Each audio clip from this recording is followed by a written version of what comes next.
The blue star Kepler 442 burned bright in the black space. Around it, a human research station turned slowly. The station was small, made of white metal and glass.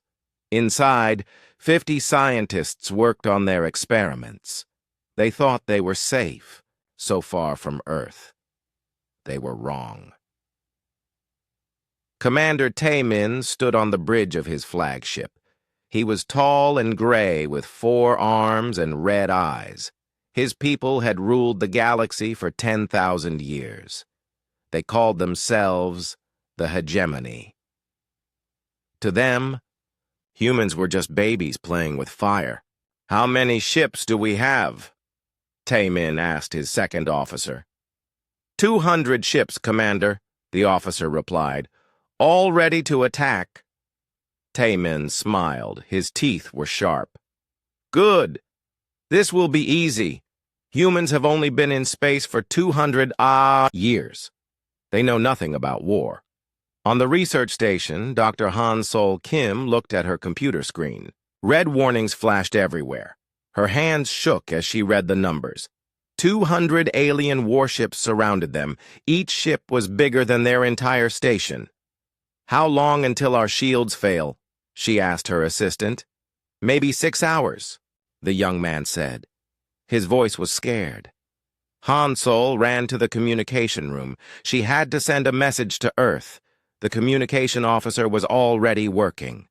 His fingers moved fast over the controls. "Can you reach Earth?" Han Sol asked.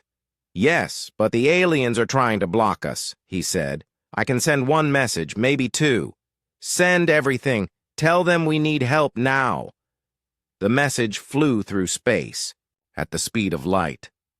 It would take time to reach Earth. Too much time. Back on the alien flagship, Taemin watched the human station. It was so small, so weak. His weapons could destroy it in seconds. But he wanted to play with them first. Humans needed to learn their place in the galaxy. "Fire at their shields," he ordered. "Use half power. Make them suffer." Blue energy beams shot from his ships. They hit the station's shields like hammers. The shields glowed bright, then started to crack. Inside the station, lights flickered. The floor shook. Han Sol held onto her desk as computers sparked around her. "Shields at 60%, someone shouted. "Can we fight back?" Han Sol asked. "We have some laser guns," the security chief said. "But they are like throwing rocks at a mountain." Han Sol felt sick. They were going to die here, so far from home, so far from their families. The alien attacks continued. Every few minutes, more energy beams hit the station. The shields got weaker and weaker. People started to panic. Some cried. Others prayed. In the communication room, the officer kept trying to send messages. Most of them failed. The aliens were blocking them, but a few got through. "I sent our location," he told Han Sol, "and I told them about the alien fleet." "Good," Han Sol said. "But help won't come in time." She was right. The nearest human fleet was months away. Even their fastest ships could not travel faster than light. They had to use jump gates, and there were no gates near Kepler 442. On his flagship, Taemin grew bored. The humans were not fighting back. They just sat there waiting to die. This was no fun. "How much longer until their shields break?" he asked. 4 hours, Commander," his weapons officer said. "Too long. Increase power to 70%. The alien beams got stronger. The station's shields flashed red. Warning alarms screamed through the halls. "Shields at 30%, the security chief reported. Han Sol closed her eyes. She thought about her daughter on Earth, about her husband. She would never see them again. Then something strange happened. The communication officer jumped up from his chair. "Dr. Kim?" I got a reply from Earth. Han Solo ran to him. What do they say? The officer read the message on his screen. His eyes got wide. They say help is coming. How? There are no ships close enough. The message says, Dreadnought inbound, hold position. Han Solo stared at the screen. Dreadnought? What? Dreadnought? We don't have any dreadnoughts. But the message was clear. Earth was sending something. Something called a dreadnought.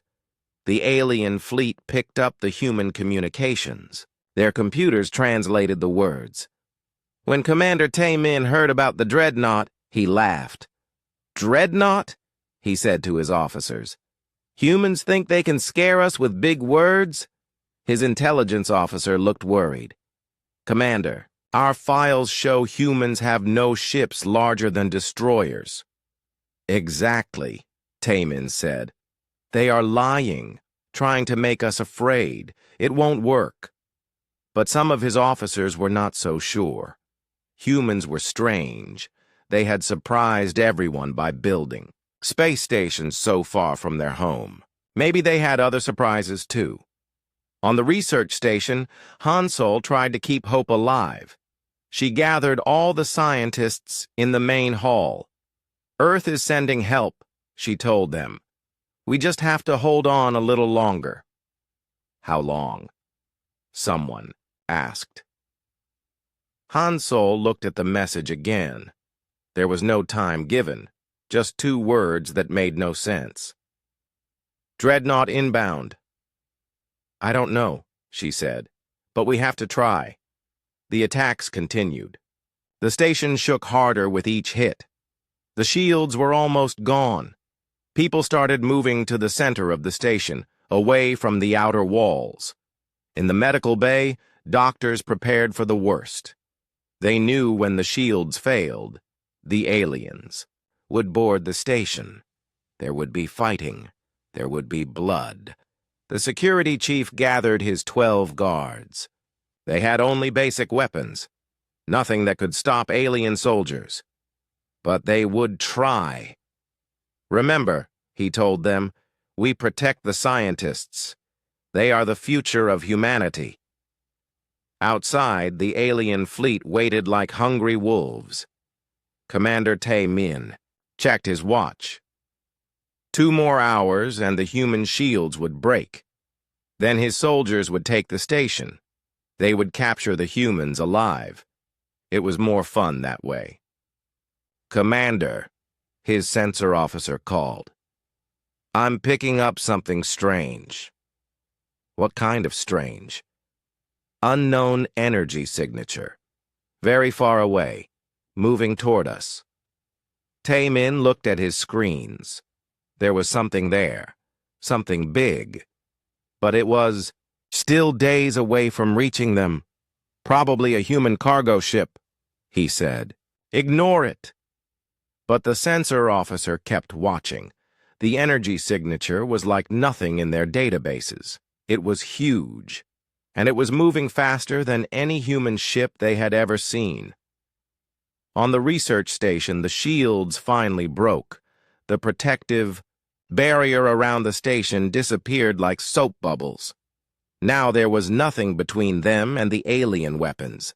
But Tae-min did not attack. Something made him wait.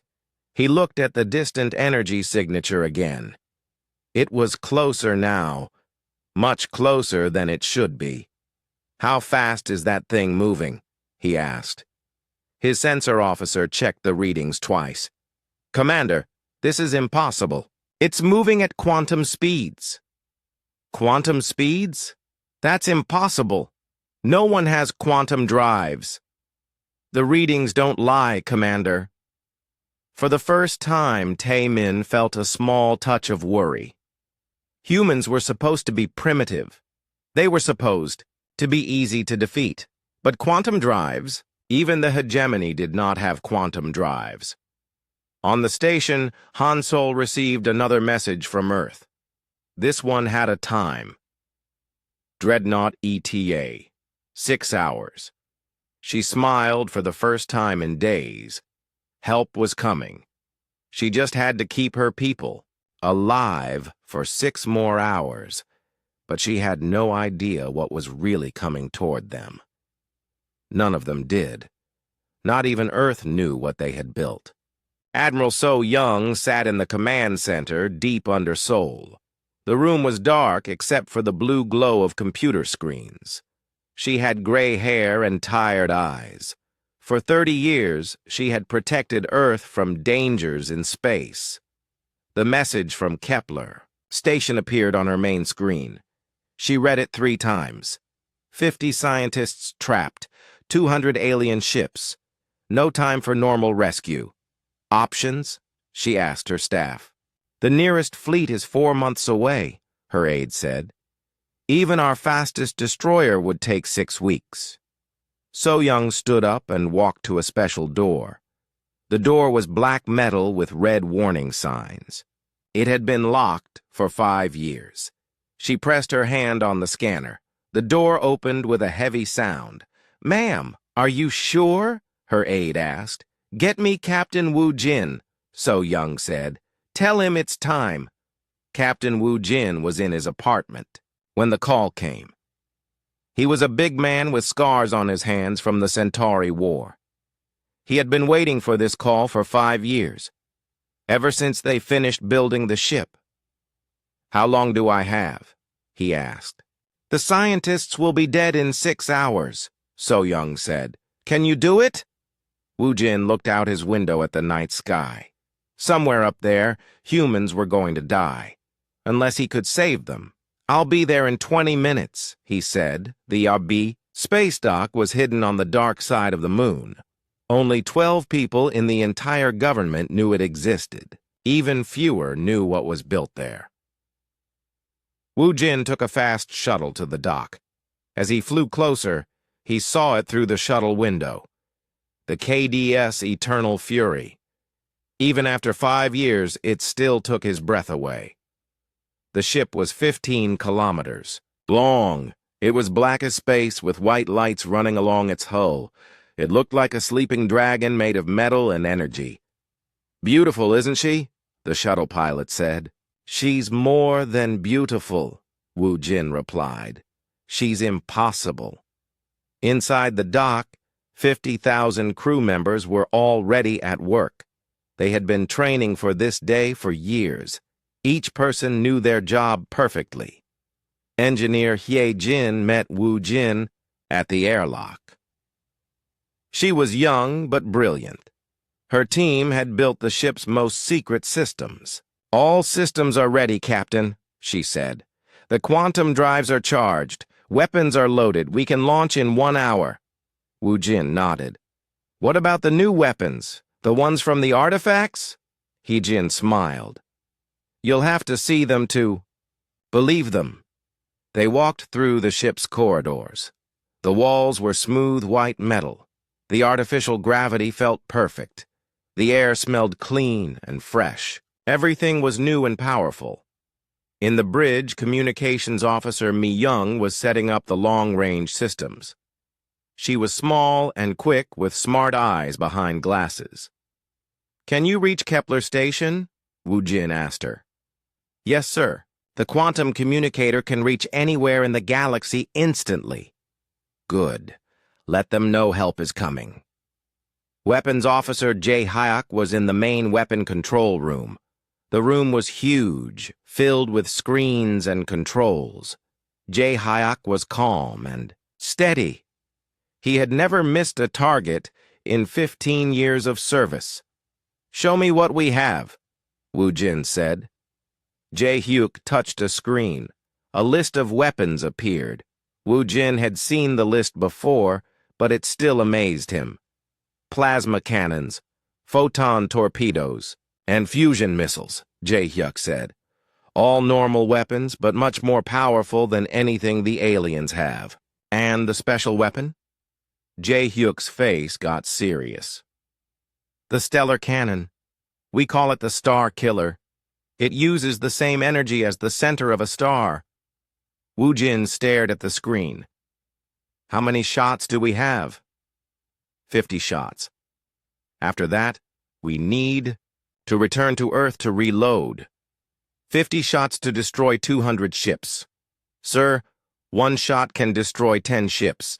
The energy spreads out like a wave. In the engine room, Chief Engineer Dong Su was running final checks. The engines were huge, bigger than most buildings on Earth. They used technology that humans had found in ancient ruins under the ocean. The quantum drives are ready, Dong Su told Wu Jin. We can reach Kepler Station in 4 hours. How is that possible? It's 50 light years away. The quantum drives don't move through space, Dong Su explained. They move through folded space. We step outside normal reality, then step back in where we want to be. Navigation Officer Yu Jin was plotting their course. She was young, but had studied alien space for 10 years. She knew every star system between Earth and Kepler. Course is set, Captain, she said. We'll drop out of quantum space right at the edge of the Kepler system. Will the aliens detect us coming? Not until we want them to, Yu Jin said. The quantum field hides us completely. Medical Officer Yun Su was preparing the medical bay. If they rescued the scientists, some might be hurt. Her team was ready for anything. How many people can we save? Wu Jin asked her. The entire station. If needed, Yun Su said. We have room for 5,000 passengers. Gunner Specialist Seong Ho was checking the point defense systems. These were smaller weapons that protected the ship from fighters and missiles. How many alien fighters can you handle? Wu Jin asked. All of them, Seong Ho said with confidence. The point defense guns fire 1,000 times per second. Nothing can get through. As the hour passed, more crew members reported ready. The ship's AI computer ran millions of system checks. Everything was perfect. Admiral So Young's face appeared on the main screen. Captain, you are cleared for launch, she said. Bring our people home. Yes, ma'am, Wu Jin replied. All hands, prepare for quantum jump. The crew strapped into their seats. The ship's lights dimmed. Deep in the engine room, the quantum drives began to hum. Engineer Hai Jin watched her screens carefully. Quantum field building, she reported. 30 seconds to jump. Wu Jin looked out at the stars one last time. In 4 hours, everything would change. The aliens thought humans were weak and stupid. They were about to learn how wrong they were. 10 seconds, Hai Jin called out. The ship began to vibrate. Reality started to bend around them. 5, 4, 3, 2, 1, jump. The eternal fury disappeared from normal space. For a moment, it existed between dimensions. The crew felt like they were falling through dreams. Colors that had no names flashed outside the windows. Then they were back in normal space, but 50 light years away from Earth. The blue star Kepler 442 burned ahead of them. Jump complete, Hai Jin reported. All systems normal. Time to target? Wu Jin asked. Navigation Officer Yu Jin checked her screens. 3 hours and 47 minutes at full speed. Communications Officer Mi Young was already sending a message to the research station. The message traveled instantly through quantum space. On Kepler Station, Dr. Han Sol Kim received the message. Her eyes filled with tears when she read it. This is KDS Eternal Fury. Help is coming. Hold on. She had never heard of the Eternal Fury, but somehow she knew it was real. Earth had not forgotten them. On his flagship, Commander Tae Min also detected the quantum jump. His sensors showed something. Big had appeared at the edge of his system, something impossible. What is that?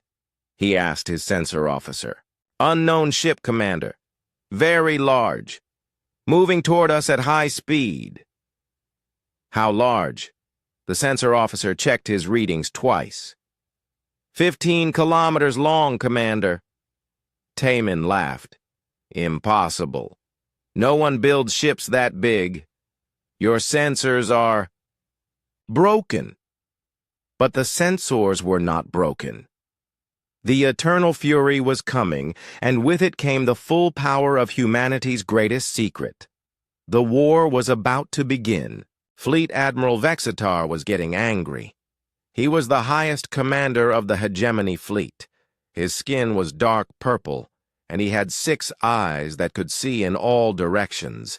He had conquered 50 worlds for the hegemony. Humans should have been easy. Why is this taking so long? He asked Commander Taemin over the communication link. The humans are stubborn, Taemin replied. But their shields are broken now. I can take the station any time. Then do it. The High Council wants this finished today. Vextar cut the communication and turned to his lieutenant, Zalmoth. Zalmoth was young and eager to please. He had thin gray skin and large black eyes. Tell me about human military strength, Vextar ordered. Zalmoth read from his datapad. Humans have 43 warships total, all small. The largest is only 800 meters long. They have no weapons that can hurt our shields. And how far are their reinforcements? The nearest human fleet is 4 months away, Zalmoth said. It would take their fastest ship 6 weeks to reach this system. Vextar relaxed in his command chair. Good. We have nothing to worry about. But on the sensor station, Technician Kelvar was staring at his screens with worry. Kelvar was old and experienced. He had seen many battles. The readings he was seeing made no sense. Sir, he called to Zalmoth, I'm detecting something strange. What kind of strange? Zalmoth asked. Large energy signature approaching from the edge of the system. Very large. Zalmoth looked at the screen. There was definitely something there. But it was impossible. Distance? Zalmoth asked. 4 light hours away and closing fast. How fast? Kelvar checked his instruments again. Sir, this can't be right. It's moving at quantum speeds. Zalmoth laughed. Quantum drives are a myth. Even we don't have quantum drives. I know, sir. But the readings don't lie. On Kepler Station, Communications Officer Du Hyun was working. Desperately. The aliens had damaged most of their equipment, but he had managed to fix 1 transmitter. His hands were cut from working with broken wires, but he didn't care. Dr. Kim, he called. I can boost our signal for a few minutes. Han Sol ran to the communication room. Can you reach Earth? Better than that, Do Hyun said with excitement. I can broadcast to the whole galaxy. Do it. Tell everyone what's happening here. Do Hyun's fingers moved over the controls. He sent out a message on all frequencies. Every ship in the galaxy would hear it. This is Kepler Research Station. We are under attack by hegemony forces. Dreadnought ETA. 6 hours. The message reached. The alien fleet instantly. Every ship heard it clearly. On his flagship, Taemin listened to the message and smiled. Dreadnought. What is a dreadnought? His intelligence officer, a thin alien with 4 arms, searched the computer files.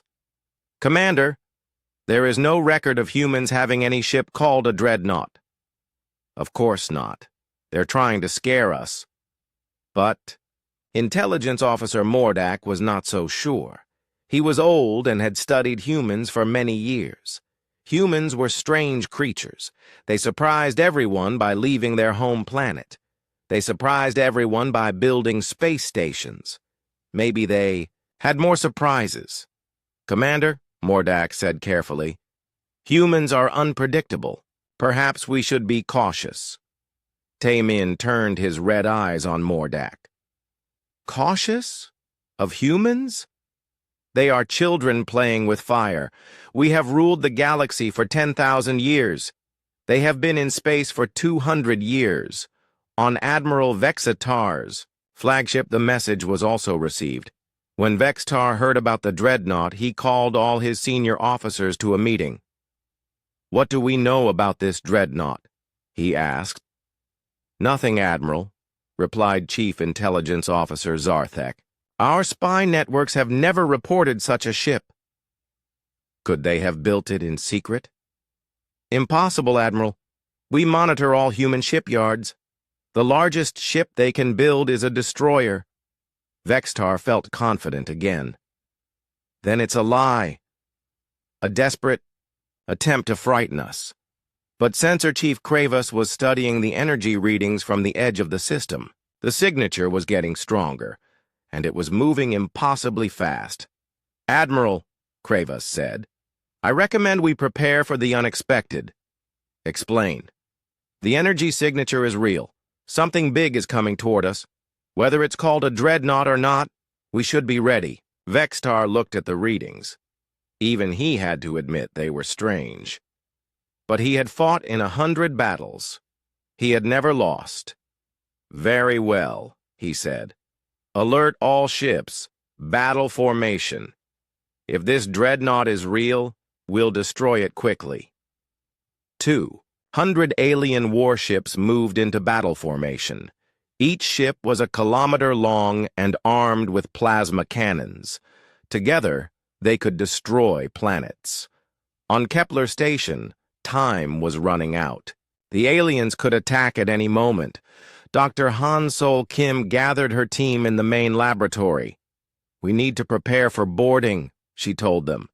"Hide all our research data. Destroy anything that could help the aliens."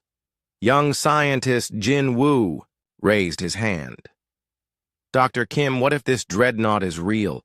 What if help really is coming?" Han-Sol wanted to believe it, but she was a scientist. She needed facts.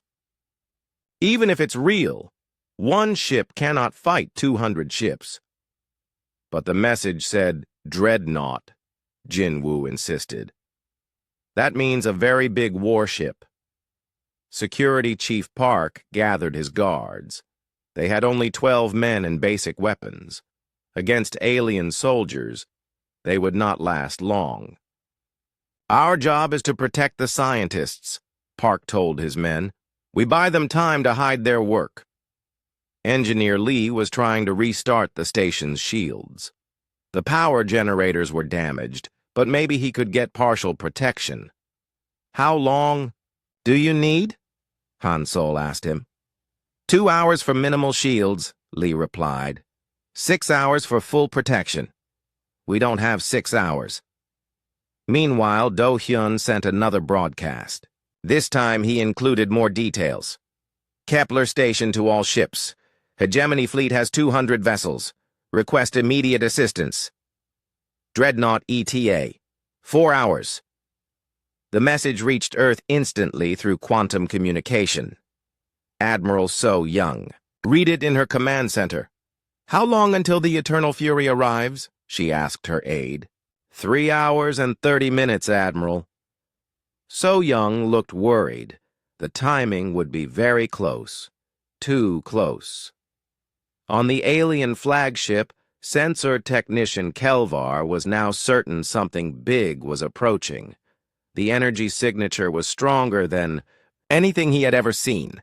"Lieutenant Zalmoth," he called. "The unknown contact is now 2 light hours away. Speed? Still quantum velocity. At this rate, it will reach us in 3 hours." Zalmoth felt his first touch of worry. Quantum drives were supposed to be impossible, but the sensors didn't lie. He reported to Admiral Vextar. "Sir, the energy signature is definitely real, and it's definitely moving faster than light." "How much faster?" 10 times faster than our best ships." For the first time, Vextar felt uncertain. If humans had quantum drives, what other surprises did they have? "Increase long-range scans," he ordered. "I want to know everything about this contact." but their scanners could not penetrate the quantum field around the approaching ship. All they could detect was enormous energy and impossible speed. Back on Kepler Station, Dr. Han-Sol Kim received a personal message on her private communicator. It was from her daughter on Earth. "Mom, stay strong. The Eternal Fury is coming to save you. Dad helped build it. You're going to be okay." Han-Sol stared at the message. Her husband worked for the military, but he had never mentioned any ship called Eternal Fury. What was her family not telling her? She showed the message to Do-hyun. "Have you ever heard of the Eternal Fury?" Do-hyun shook his head. "No, ma'am. But if it's secret military, we wouldn't know about it." "How secret could it be?" "We're scientists. We know about all the research, projects. Maybe not all of them," Do-hyun said quietly. Outside the station, the alien fleet waited like hungry wolves. Commander Tae-min was growing impatient. His orders were to capture the station quickly. But now, there was this mysterious Dreadnought to worry about. "Weapons officer," he called. "How long to destroy the station completely?" 30 seconds at full power, Commander. "And to capture it intact? 2 hours of careful bombardment." Tae-min made his decision. "Prepare to destroy the station. I won't wait for this phantom Dreadnought." But before he could give the order, Sensor Officer Kelvar shouted in alarm. "Commander, the energy signature just tripled in size. Whatever it is, it's much bigger than we thought." Tae-min looked at his screens. The readings were impossible. Nothing could be that big and move that fast. "How big?" he asked. 15 kilometers long, sir. Maybe more." Even Tae-min felt a chill. Ships that size existed only in legends. Ancient stories told of the first ones, who built ships like moving planets. But those were just stories, weren't they? The space around Kepler 442 suddenly changed. Reality twisted like water, and a massive shadow appeared at the edge of the star system. The KDS Eternal Fury dropped out of quantum space with a flash of blue light. Captain Woo Jin stood on the bridge, looking at the main screen. The alien fleet was clearly visible around the research station. 200 ships, all pointing their weapons at 50 innocent scientists. "Distance to target?" he asked. Navigation Officer Yu Jin checked her instruments. 12 million kilometers, Captain. The alien fleet is in standard siege formation." "Any movement from their ships?" "No, sir. They're just waiting. But our arrival has definitely been detected. On the alien flagship, chaos had broken out. Sensor screens flashed red warnings. The energy readings were beyond anything in their computers. "Report," Admiral Vex Tar shouted. Sensor Chief Kravis looked at his screens in disbelief. "Admiral, the contact has arrived. Distance 12 million kilometers. Mass, Admiral, this is impossible. Tell me!" "The ship masses 15 million tons. It's larger than our space stations." Admiral Vex Tar stared at the main screen. At maximum zoom, he could see a dark shape against the stars. It was so big it blocked out whole sections of space. "Weapons?" he asked. "Unknown, Admiral. Our scanners cannot penetrate their hull, but energy readings suggest weapons we've never seen before." Commander Tae-min called from his ship. "Admiral, what are your orders? Do we attack the station now?" Vex-Tar hesitated. In 10,000 years of galactic conquest, the hegemony had never faced anything like this. But he was still confident. 200 ships against 1. The numbers were clear. "Hold position," he told Tae-min. "Let's see what this human dreadnought can do." On the Eternal Fury, Captain Woo Jin called his senior officers to the bridge. The command deck was huge, with screens showing every detail of the surrounding space. "Analysis?" he asked. Weapons Officer J. Hugh studied the alien formation. 200 ships, Captain. Heavy cruisers and battleships. Their weapons could destroy a city. But can they hurt us? Engineer Hai Jin checked her defensive systems. Sir, their plasma cannons are strong, but our shields are built from precursor technology. They would need to hit us for days to cause damage. Communications Officer Mi Young looked up from her station. Captain, the research station is hailing us.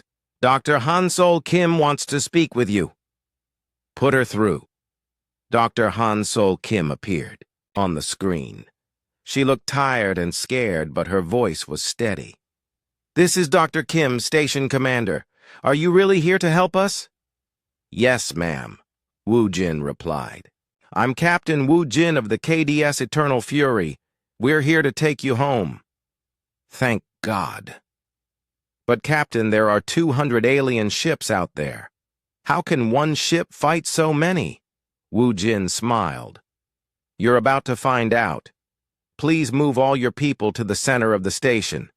Things are going to get loud. Understood. And, Captain? Thank you. The communication ended.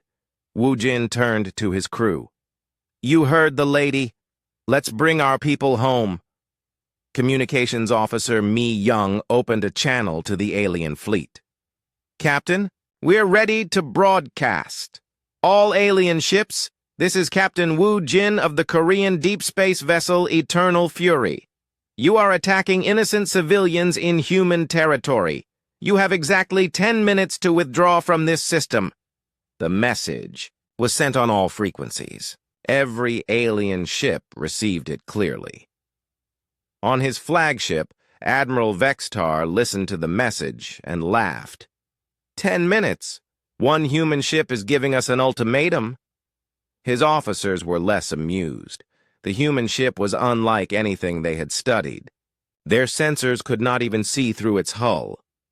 Admiral, Intelligence Officer Zarthek said, perhaps we should consider negotiation. Negotiation? With humans? Vexitar's 6 eyes blazed with anger. We are the hegemony. We do not negotiate with primitives. But privately he was worried. The human ship was too big, too advanced. Nothing in their intelligence files had prepared them for this. Commander Taemin was also studying the human Dreadnought. His tactical officer, a nervous alien with shaking hands, gave him constant updates. Sir, the human ship is moving toward us, very slowly. Speed is only 1,000 kilometers per hour. Why so slow? Taemin wondered. Perhaps they're afraid. Commander.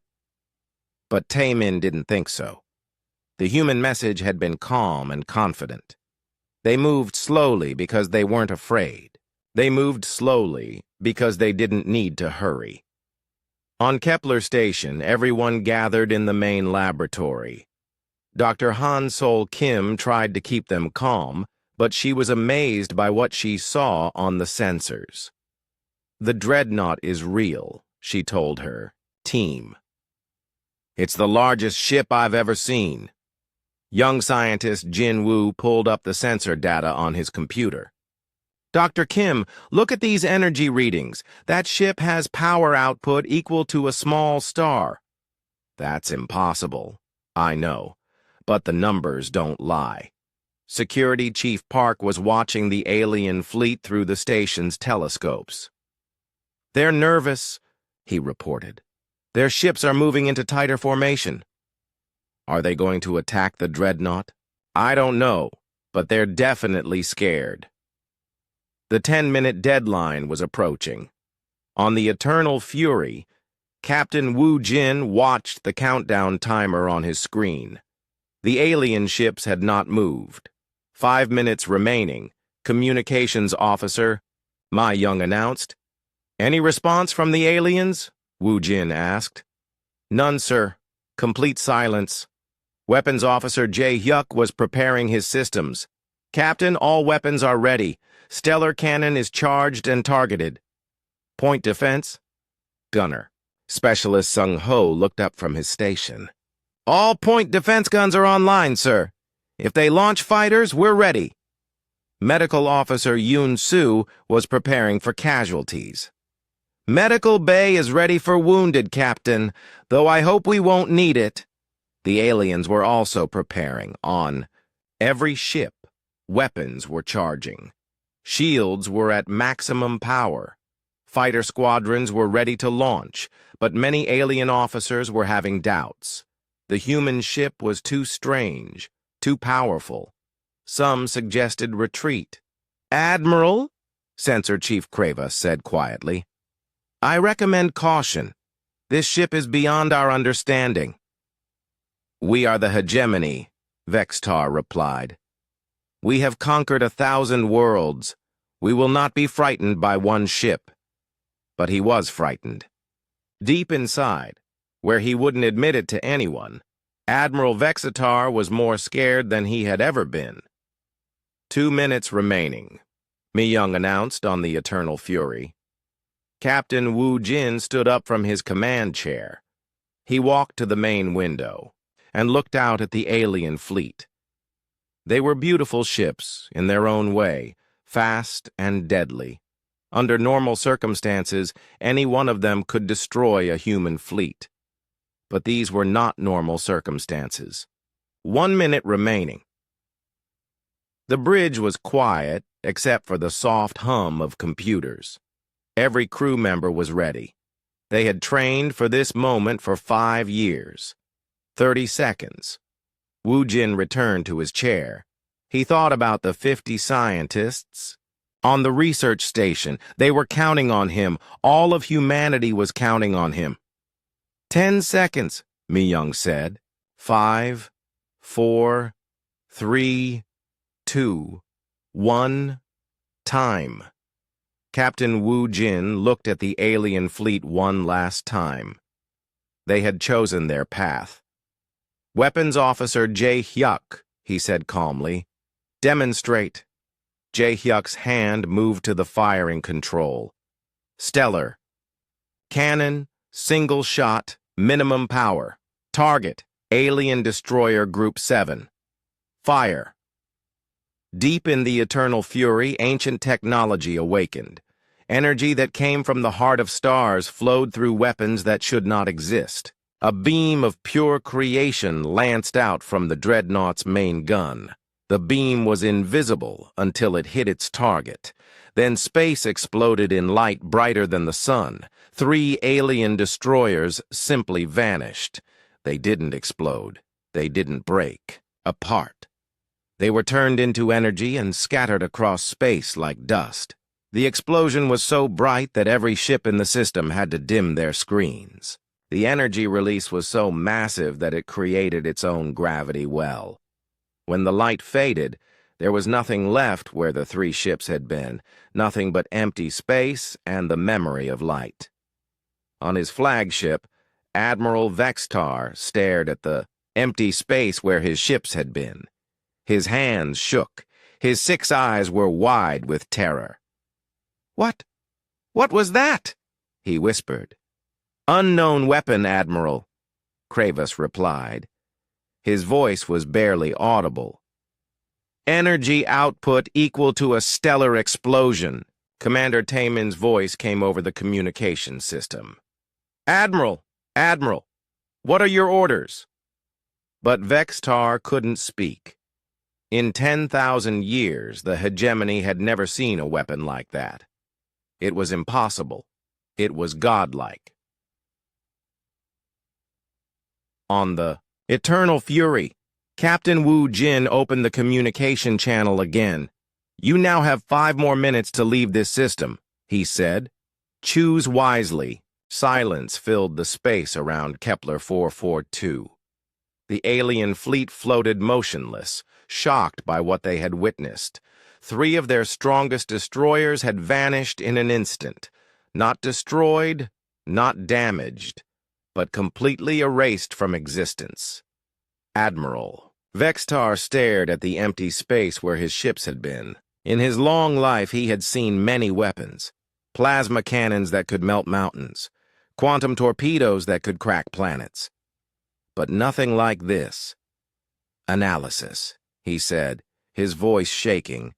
Chief Scientist Mordak looked at his instruments with disbelief. Admiral, the weapon appears to use stellar core energy. The temperature at impact was over 100 million degrees. Stellar core energy? That's impossible. I know, Admiral, but the readings are clear. Somehow the humans have weaponized the heart of a star. On his bridge, Commander Taemin was trying to stay calm, but his crew was panicking. Some were praying to their gods. Others were checking escape pod locations. Commander, his tactical officer said, "Our shields cannot stop that weapon. Nothing can stop that weapon." "How do you know?" "Sir, our best shields are rated for planet-killer weapons. That beam had 1,000 times more power." Taemin felt sick. He had conquered 50 worlds for the hegemony. He had never retreated from any battle. But this was not a battle. This was something else entirely. On Kepler Station, everyone watched the screens in amazement. Where 3 alien ships had been, there was now just empty space and a slowly fading energy cloud. "My God," Dr. Han-Sol Kim whispered. "What kind of weapon was that?" Young scientist Jin Woo was studying the energy readings. "Dr. Kim, according to these numbers, that single shot released more energy than our entire sun produces in a year." "That's impossible?" "I know, but look at the data." Security Chief Park was watching the alien fleet through telescopes.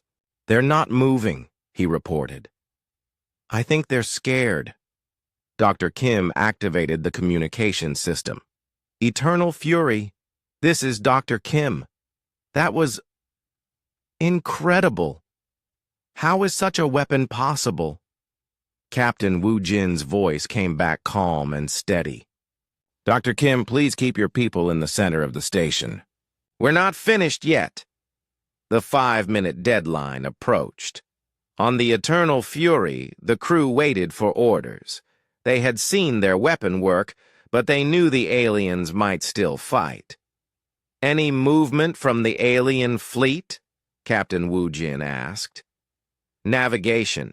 Officer Yu Jin checked her sensors. "No, sir. They're holding position, but I'm detecting massive communication traffic between their ships." "What kind of communications?" "Unknown, sir, but they're definitely talking to each other a lot." Communications Officer Mi Young looked up from her station. "Captain, I'm picking up some alien transmissions. Their translator is working on it." "What are they saying?" "It's hard to be sure, but it sounds like arguments. Some want to attack. Others want to run."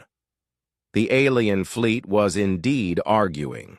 On his flagship, Admiral Vextar was receiving calls from all his ship commanders. Half wanted to retreat immediately. The other half wanted to attack with everything they had.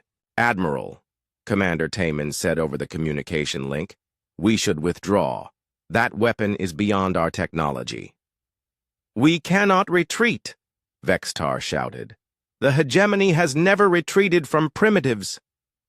"These are not primitives, Admiral. No primitive species has weapons like that." Other commanders joined the argument. Fear was spreading through the fleet like a disease. "Admiral," said Commander Korval from the heavy cruiser Domination, "perhaps we should call for reinforcements." "Reinforcements?" Vextar replied. "You want to tell the High Council that we need help fighting one human ship?" "Yes, Admiral. That's exactly what I want to tell them." But Vextar's pride was too strong. He had commanded fleets for 300 years. He would not be the first hegemony admiral to retreat from humans. "All ships," he broadcast, "prepare for full attack. We will overwhelm them with numbers." On the Eternal Fury, sensor specialist Hyun Soo detected the alien preparations. Captain, the alien fleet is powering weapons. All ships are targeting us. How long until they're ready to fire? 2 minutes, sir. Captain Wu Jin looked at his weapons officer. Jae-hyuk, can we stop them all?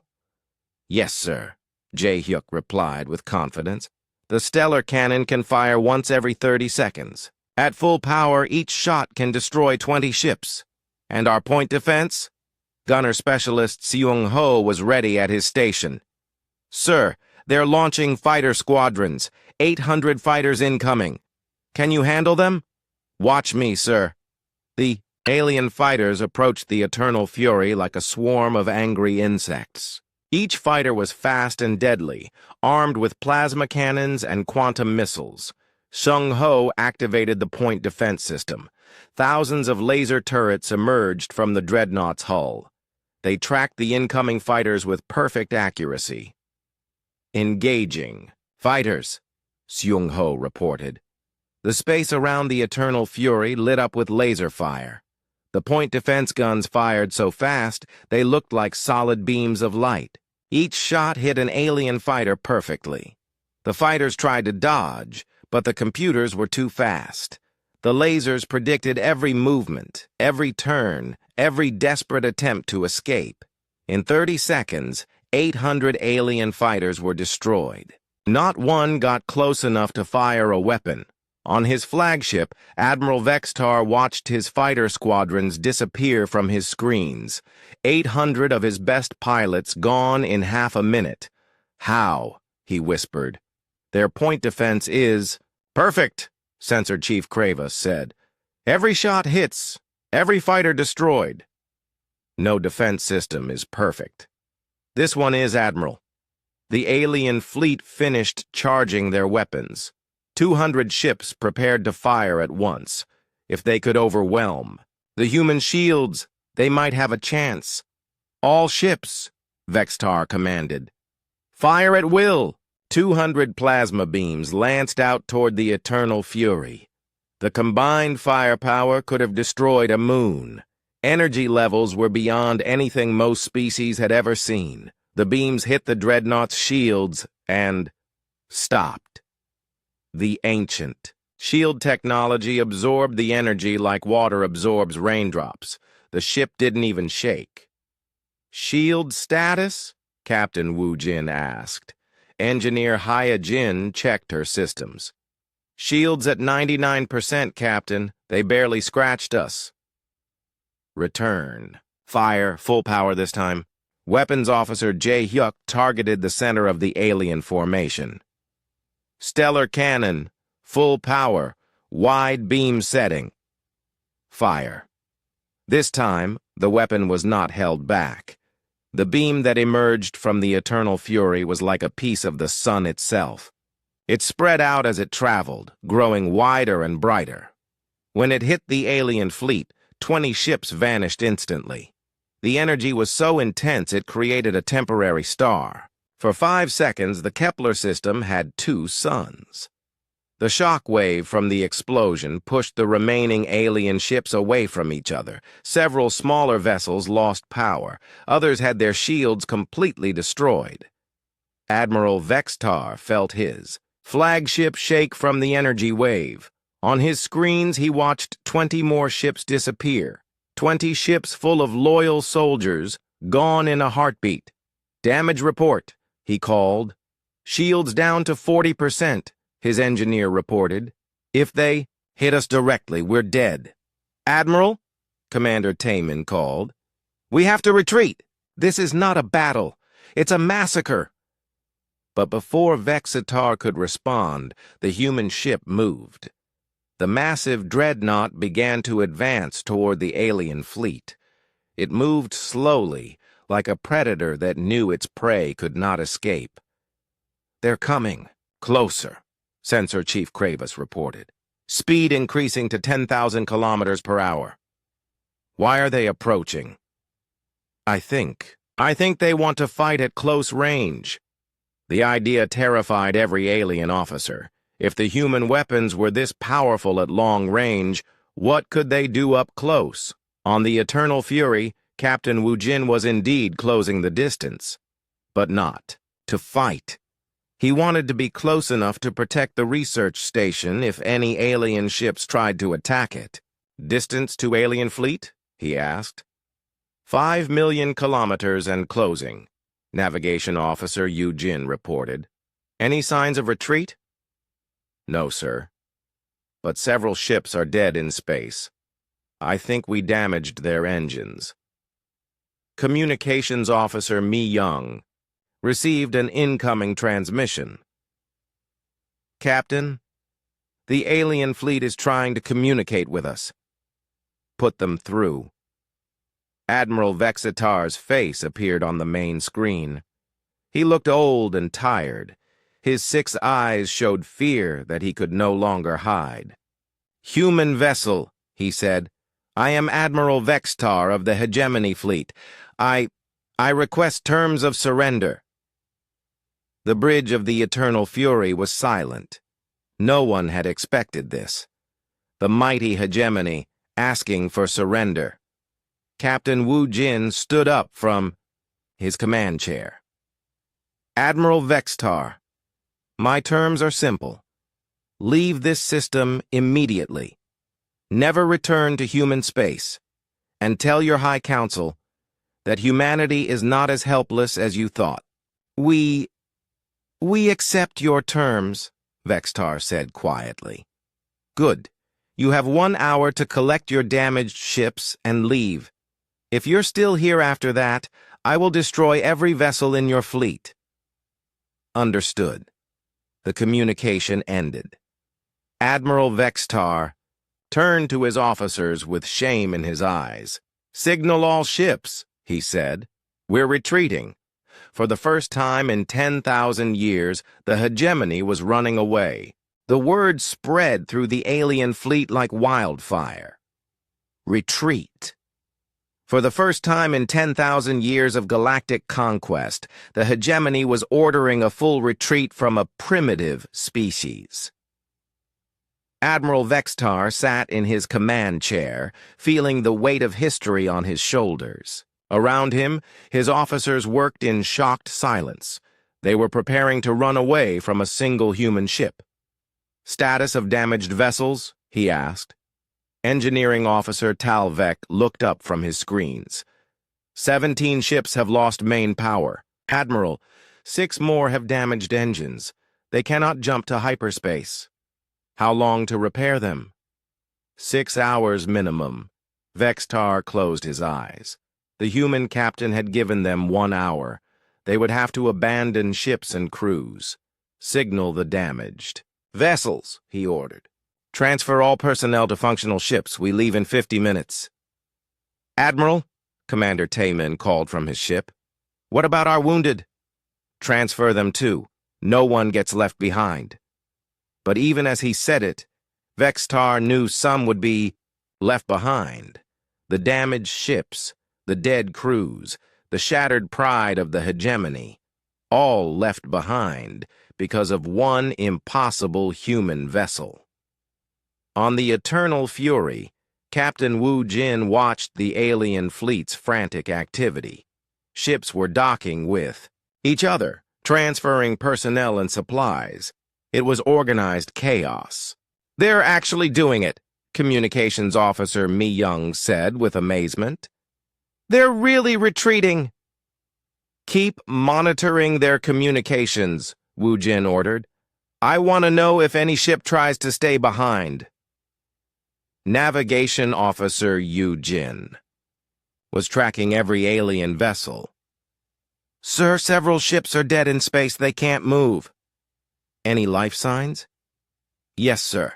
But the other alien ships are picking up survivors. Weapons Officer Jae Hyuk kept his systems ready. Captain, should we help with the rescue operations?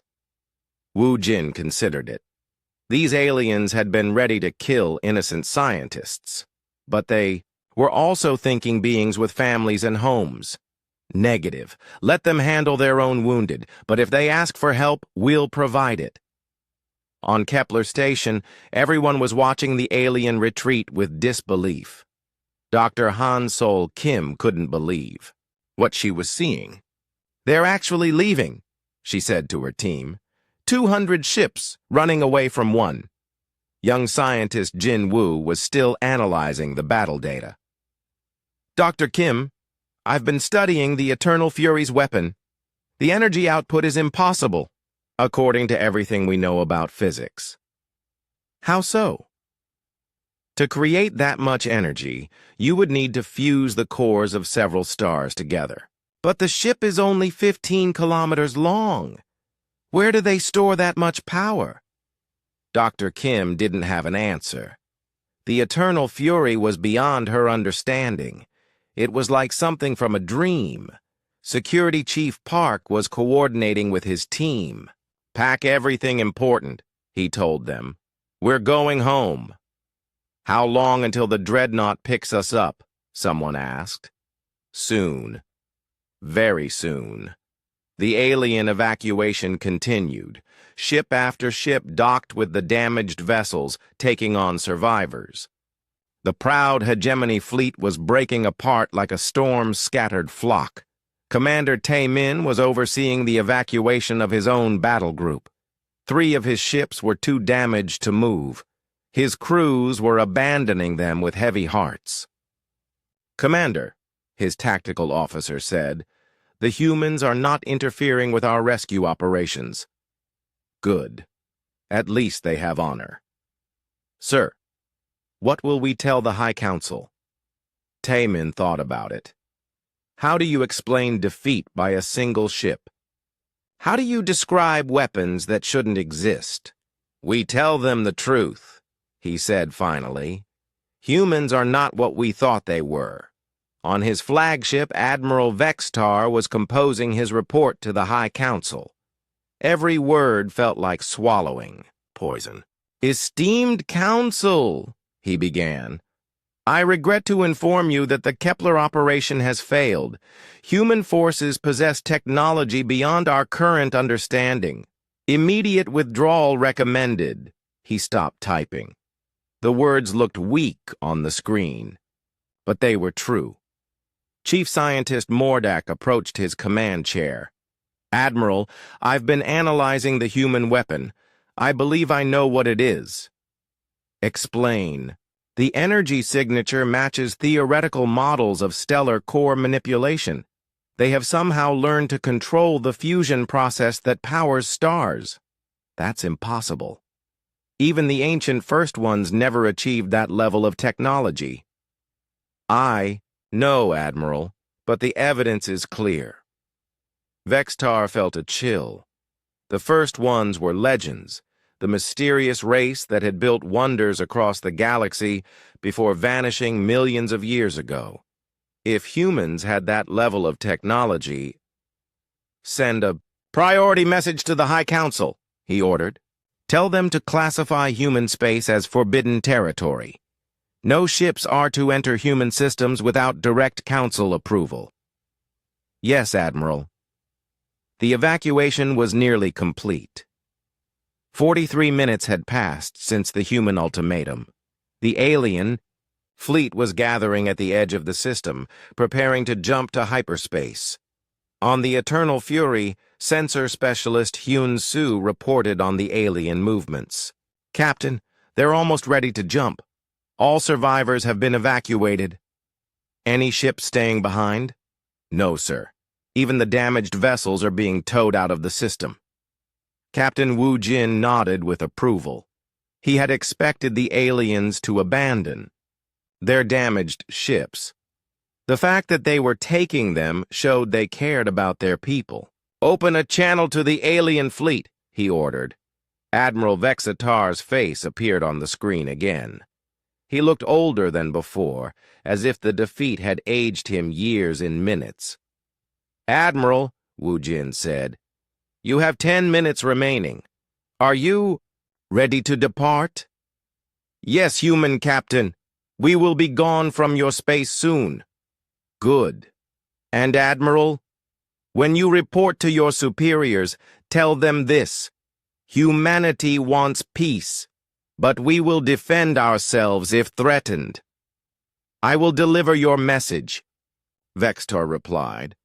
But I must ask, how do you possess such weapons? Your species has been in space for only 2 centuries. Wu Jin smiled slightly. We're full of surprises, Admiral, as you've discovered. The communication ended. Vextar turned to his navigation officer. Signal all ships. Prepare for hyperspace jump. Destination, Admiral? Home. We're going home. The alien fleet began to move. One by one, ships disappeared into hyperspace. Blue flashes of light marked each departure. In 15 minutes, the mighty hegemony armada was gone. Only debris remained where the battle had taken place. Fragments of destroyed ships drifted silently through space, evidence of humanity's first major victory against the galactic powers. On Kepler Station, cheers erupted through the corridors. Scientists hugged each other and cried with relief. They were alive. They were safe. The impossible had happened. Dr. Hansol Kim activated the communication system. Eternal Fury, this is Dr. Kim. Thank you. Thank you for saving us. You're welcome, Dr. Kim, Captain Wu Jin replied. Prepare for evacuation. We're coming to pick you up. All of us? Every single person on that station. You're going home. The bye. Eternal Fury moved closer to the research station. Its massive bulk dwarfed the small facility. Docking ports extended from the Dreadnought's hull, connecting with the station's airlocks. This is incredible, Jin Woo said as he watched the docking process. The ship is even bigger up close. Dr. Kim was packing her research data. Years of work on alien technology and space phenomena. But none of it compared to what she had just witnessed. Ma'am, Security Chief Park called, the Dreadnought's crew is here to escort us. A group of human soldiers in black uniforms entered the station. They moved with military precision, but their faces were kind. Dr. Kim? The lead soldier asked. I'm Lieutenant Cho. We're here to take you home. Thank you, Lieutenant. Are we really safe now? Yes, ma'am. The alien fleet is gone. They won't be coming back. As the scientists gathered their belongings, they looked out the windows at the Eternal Fury. The massive ship was beautiful in a deadly way. Its black hull reflected the starlight like dark water. Lieutenant, Dr. Kim asked, how is this ship possible? The weapons, the size, the technology. Lieutenant Cho smiled. That's classified, ma'am. But I can tell you this. Earth has been busy while you've been out here studying aliens. One by one, the scientists transferred to the Dreadnought. As they walked through its corridors, they marveled at the technology around them. Everything was clean, new, and impossibly advanced. In the medical bay, Medical Officer Yun Su checked each scientist for injuries. Most were just tired and scared. A few had minor cuts from the battle damage. You're all going to be fine, she told them. We'll have you back to Earth in 4 hours. 4 hours? Dr. Kim asked. But we're 50 light years from Earth. Quantum drives, Yun Su explained with a smile. Another surprise from home. As the last scientist came aboard, Captain Wu Jin gave the order to depart. The Eternal Fury disconnected from the research station and began to move away. Set course for Earth, he told Navigation Officer Yu Jin. Course set, Captain. Ready for quantum jump. Jump. Reality twisted again, and the massive Dreadnought vanished from normal space. Behind it, the Kepler system was quiet and empty. The research station drifted alone, its mission complete. But across the galaxy, the story was just beginning. News of the hegemony's defeat would spread to every species, every world, every star system. Humanity had announced itself to the galaxy, and the galaxy would never be the same.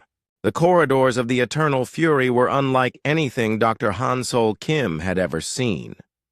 The walls seemed to glow with their own light, and the gravity felt perfect under her feet. Everything was clean and new, as if the ship had been built yesterday. "This way, please," Lieutenant Cho said, leading the group of scientists through the massive vessel. "Captain Wu Jin wants to meet with you personally." As they walked, the scientists stared in wonder at their surroundings. The ceilings were high, maybe 4 meters tall. The corridors were wide enough for 10 people to walk side by side. Everything spoke of vast resources and incredible technology. Young scientist Jin Woo touched one of the walls. It was warm and smooth, made of some material he didn't recognize. "What is this ship made of?" he asked. "Advanced composites," Lieutenant Cho replied. "Materials we developed from studying ancient artifacts." "Ancient artifacts? You'll learn more soon." They passed through several sections of the ship. Each area seemed designed for a different purpose. There were laboratories full of equipment that looked decades ahead of anything on Earth. There were workshops where robots built complex machinery. There were huge rooms filled with computers that hummed with quiet power. "How many people are on this ship?" Dr. Kim asked. 50,000 crew members," Lieutenant Cho said. "Plus space for 5,000 passengers if needed." 50,000? This ship has the population of a small city. "Yes, ma'am. The Eternal Fury is basically a city that can fly between stars." They entered an elevator that moved so smoothly it felt like floating.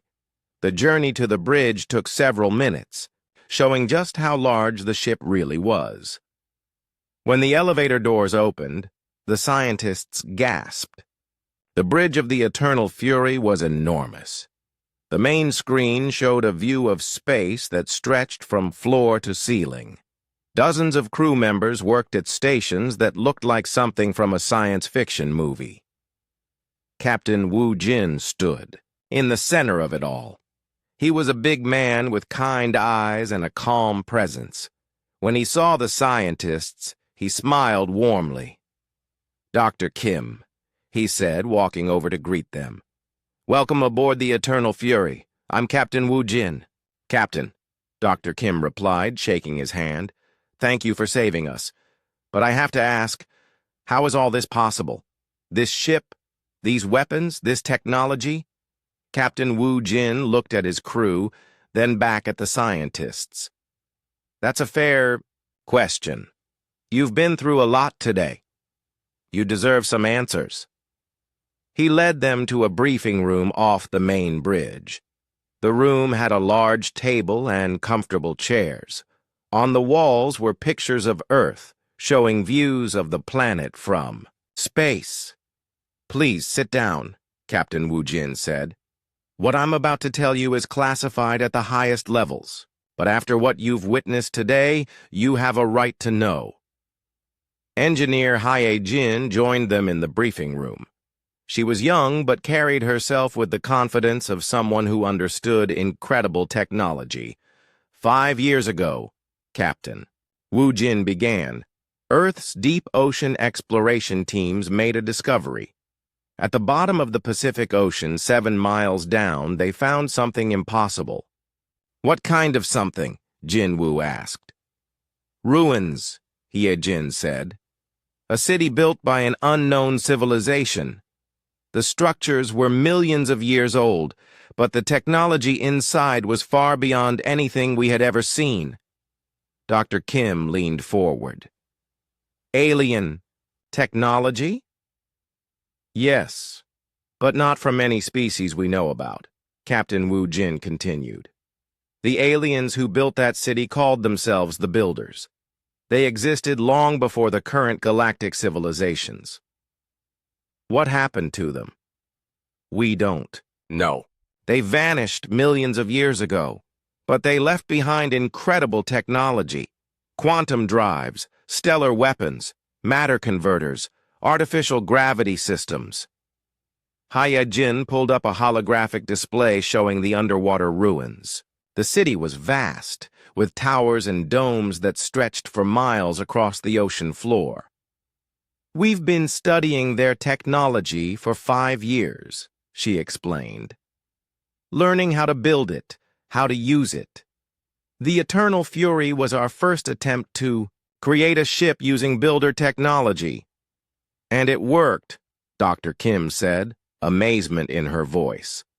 "Better than we hoped," Captain Wu Jin agreed. "The weapons you saw today, the quantum drives, the shields that can stop anything, it's all based on builder designs." Jinwoo was studying the holographic display. "Are there other builder sites?" "Yes," Jin said. "Your research station at Kepler was actually searching for more builder ruins. We detected energy signatures that suggested another site might be in that system. That's why the aliens attacked us?" "No, they attacked because they saw you as easy targets. They had no idea about the builder technology. But your research was helping us find more sites across human space." Medical Officer Yoon Soo entered the briefing room with a tray of drinks. "I thought our guests might be thirsty," she said with a smile. As the scientists drank, Dr. Kim asked more questions. "How many people know about this?" "On Earth? Maybe 100 people," Captain Wu Jin replied. "The project is completely secret. Even most government officials don't know about it." "Why the secrecy?" "Because we knew this day would come," he said seriously. "We knew that eventually we would encounter hostile aliens. When that happened, we wanted them to underestimate us. And it worked," Jinwoo said. "Those aliens had no idea what they were facing." "Exactly. They saw us as primitives with simple technology.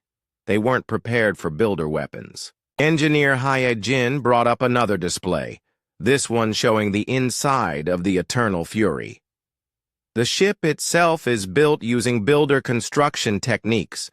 The hull is made from materials that are stronger than anything we knew before. The power source is a miniature star contained in a special chamber." "A miniature star?" Dr. Kim asked. "The builders learned how to create controlled stellar fusion. We built our own version based on their designs. It provides unlimited power for the ship's systems." Communications Officer Mi Young looked up from her station. "Captain, we're receiving a message from Earth. Admiral So Young wants to speak with you. Put her through." Admiral So Young's face appeared on the briefing room screen. She looked tired, but pleased. "Captain Wu Jin, congratulations on a successful mission. How are our people?" "All safe, Admiral. Dr. Kim and her team are aboard now." "Excellent." "Dr. Kim, are you all right?" "Yes, Admiral," Dr. Kim replied. "But I have to say this is quite a shock. I had no idea Earth had this kind of technology." "Few people do," Admiral So Young said. "But now that we've revealed ourselves to the galaxy, things are going to change. Captain, how long until you reach Earth?" 3 hours, Admiral." "Good. We have a lot to discuss when you arrive. The alien retreat has been detected by intelligence services across the galaxy. Word is spreading fast." After the communication ended, Captain Wu Jin continued the briefing. "The Eternal Fury is just the beginning," he said. "We're building more ships based on builder technology. Within 5 years, Earth will have a fleet of dreadnoughts." "How many builder sites have you found?" Dr. Kim asked. 12 confirmed sites across human space," Jin replied. "Each one contains different types of technology. The site on Earth gave us weapons and engines. Others have provided manufacturing systems, medical technology, and defensive systems. Are there sites outside human space?" "We think so, but we haven't been able to explore beyond our own territory. Until now." Jinwoo was looking at star charts on the display. You mean we can explore now? With ships like this? The galaxy just got a lot smaller, Captain Wu Jin said with a smile. Quantum drives let us travel anywhere in days instead of months. We can explore systems that would have taken years to reach. Dr. Kim was thinking about the implications. What about the other alien species, the ones that aren't hostile? We hope to make contact with them, Captain Wu Jin said, but on our terms this time, as equals, not as primitives to be conquered. Medical Officer Yun Su was running medical scans on the scientists to make sure they were healthy. Everyone looks good, she reported. No serious injuries from the battle. What about our research data? Dr. Kim asked. We had 5 years of work on that station, already downloaded and secure, Lieutenant Cho assured her. Everything was transferred to our computers before we left the station, including the energy readings we detected. Especially those, Hyejin said. If you found another builder site, we need to investigate it properly. As the briefing continued, the scientists learned more about Earth's secret preparation for this day. The government had been working for 5 years to understand builder technology. They had built the Eternal Fury in complete secrecy. They had trained 50,000 crew members without anyone knowing. It must have been incredibly expensive, Dr. Kim said. The entire project cost more than the global military budget for 10 years, Captain Wu Jin admitted. But we knew we would only get one chance to surprise the galaxy. We had to make it count. And you did, Jin Wu said. Those aliens won't underestimate humanity again. No, Captain Wu Jin agreed. But that brings new challenges.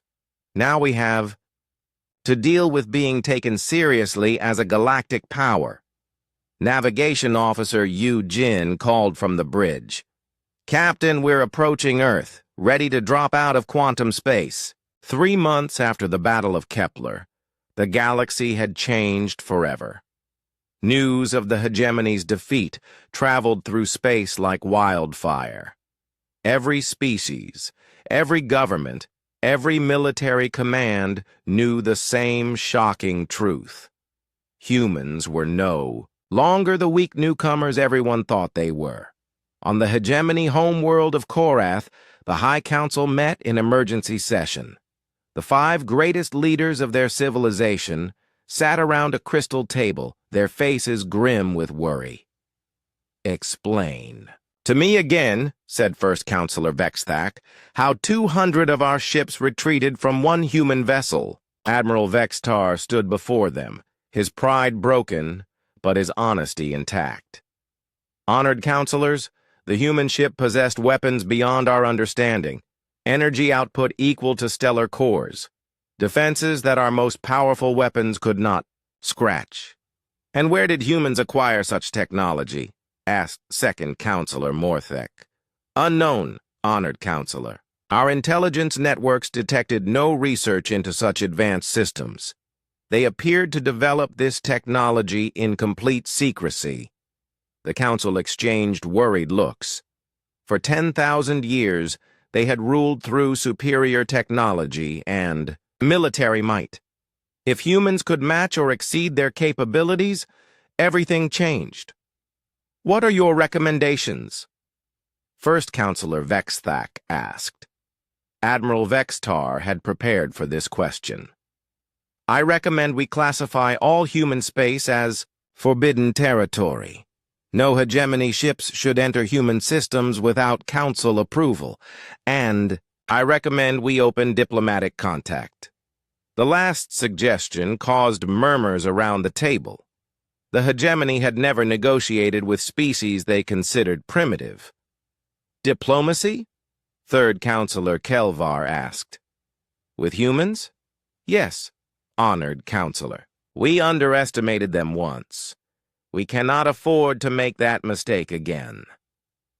Back on Earth, the Eternal Fury orbited the planet like a giant guardian. Captain Wu Jin stood in his ready room, reading reports from across human space. The rescued scientists had been debriefed and returned to their families. Dr. Hansol Kim was now working with the Builder Technology Research Team. A soft chime announced a visitor. "Come in," Wu Jin said. Admiral So Young entered, looking both tired and satisfied. "Captain, I have new orders for you." "Yes, ma'am." "The government has decided to reveal the Builder Technology program to the public. We can't keep it secret. Anymore, not after what happened at Kepler." Wu Jin nodded. "I expected as much. How are people reacting?" Mixed responses. Some are excited about our new capabilities. Others are worried about what this means for the future. And some are angry that we kept it secret for so long. "What about other governments?" Admiral So Young sat down across from his desk. "Every major nation wants their own builder technology ships. We're going to share some of the basic technology, but the military applications stay under Unified Earth Command." Probably wise.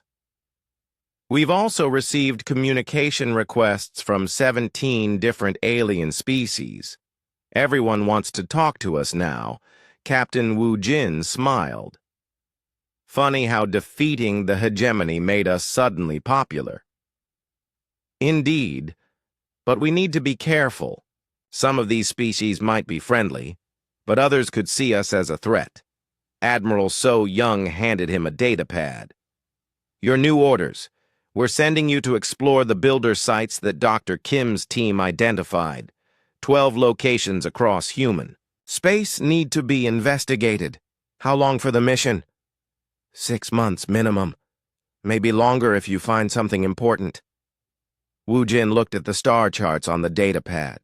12 systems, 12 potential sources of ancient technology. "What about the other dreadnoughts? When will they be ready?" "The KDS Dauntless will launch next month. Captain Lee Sang-ho will command her. The KDS Invincible and KDS Unstoppable will follow within 3 months. 4 dreadnoughts by the end of the year. And that's just the beginning," Admiral So Young said. "We're expanding the shipyards. By 2030, we'll have 20 dreadnoughts. By 2035, 50. The scale was incredible. In just a few years, humanity would have the most powerful fleet in the galaxy." "What about the aliens?" Wu Jin asked. "Any sign of retaliation?" "None. In fact, our intelligence suggests the opposite. The hegemony has pulled back from several frontier systems. They're being much more cautious about expansion." "Good. Maybe they learned their lesson." On the bridge of the Eternal Fury, the crew prepared for their new mission. Engineer Haya Jin was upgrading the ship's builder technology scanners. These new sensors could detect ancient ruins from light years away. "We'll be able to find builder sites much faster now," she told Captain Wu Jin. "Instead of searching entire systems, we can scan from space and pinpoint exact locations." Communications Officer Mi Young was monitoring alien communications across the galaxy. "Captain, I'm picking up interesting chatter from the independent species." "What kind of chatter?"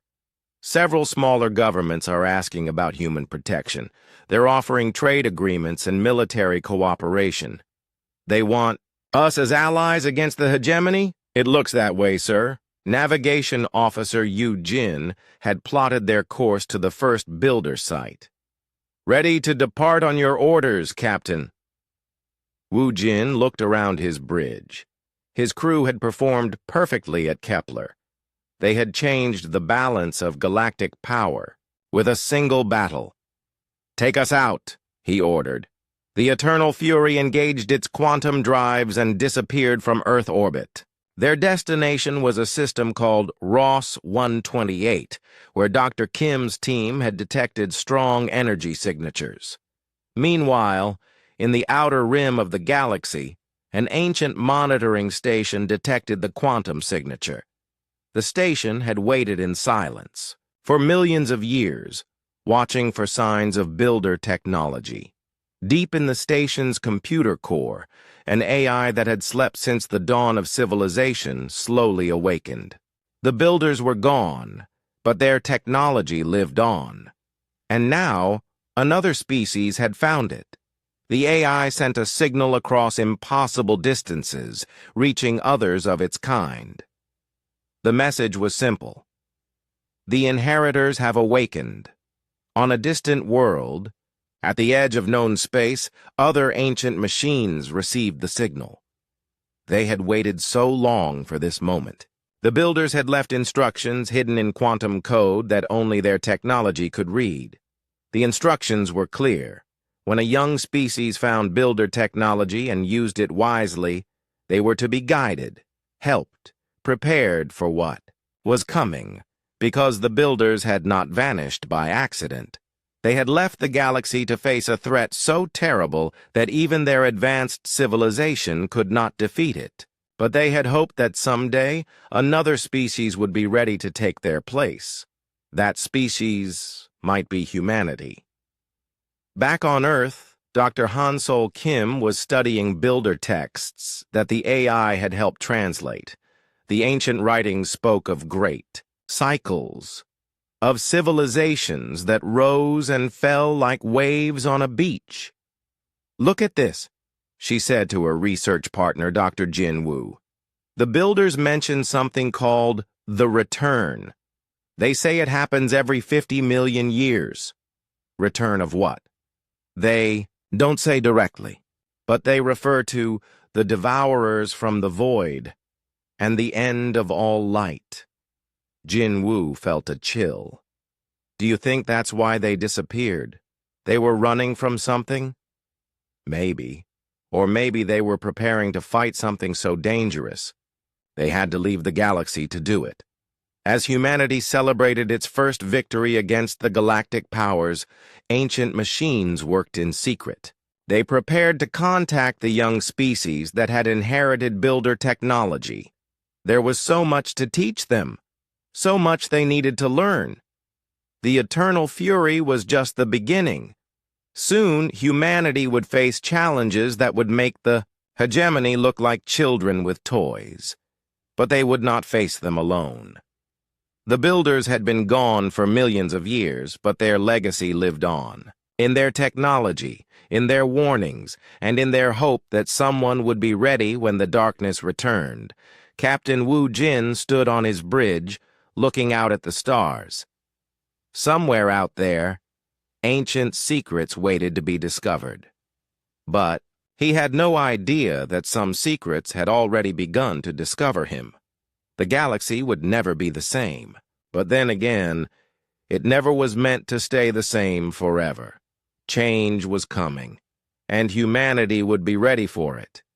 The age of human expansion had begun, but it was also the beginning of something much larger, something that would determine the fate of every star, every world, every living being in the galaxy. The final test was approaching. And this time, humanity would not face it as primitives. They would face it as the inheritors of the greatest civilization the galaxy had ever known. The story was just beginning.